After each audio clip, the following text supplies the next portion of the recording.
misfits. So first things first, we are going to paint our face with the oil-based paint. And this is pretty white. I used white, but I recommend either mixing it with the gray or using the back of your hand to kind of melt the product and apply it to the skin just so it's not too thick. Now I'm going to take my Athena oil-based palette, which I love because it has a generous amount of like a sample color, and it's great because you could mix it too. So I'm taking the black and I'm comparing it with the photo of Dolores and seeing where the cuts are. Now this part doesn't have to be perfect. Now I'm going to take any black eyeshadow powder, make sure it's matte, and I'm going to fill in my brows. I really want some depth in my brows, like a lot. And then I'm also gonna dance. Now I'm just filling in the cuts with a liquid liner just to give it more depth. Now you don't necessarily have to do this part, but with my looks I like to have like some 3D, 2D kind of effect, so I'm just lightly going over the cuts and just so it gives it a little like shadow effect. So I'm going to use the same oil-based paint I use for my face and use it to blend out the shadows. Always use the back of your hand just so you don't apply too much. Now I'm just marking the staple marks. Now this is going to be the back shadowing, so this will be the shadow of the staple. Now I'm going to take this Maron metallic powder in silver, and they have a mixing liquid that comes with it that just makes it look literally like metal.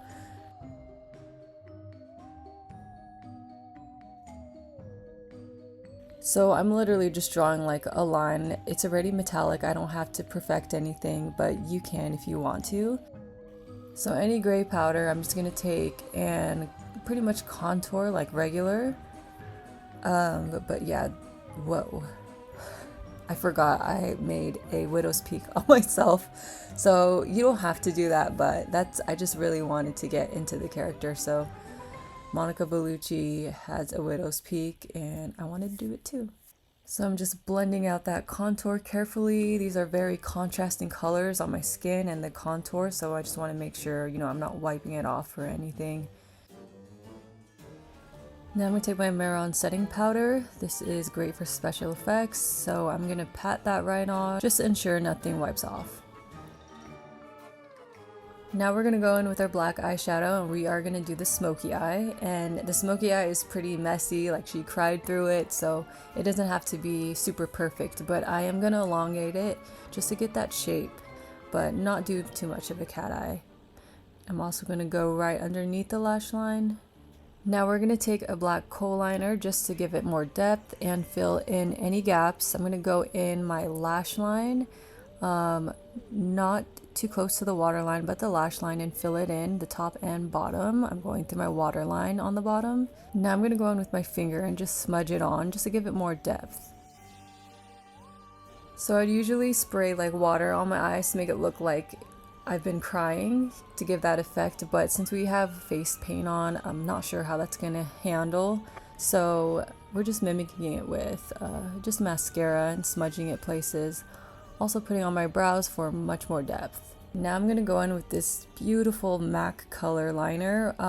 I'll list all my products on my linktree, but I'm using these really deep wine blue undertone colors, and then I'm going to top it off with something bright just to give it that glow from within. As you can see, it has a little bit of a brighter purple undertone.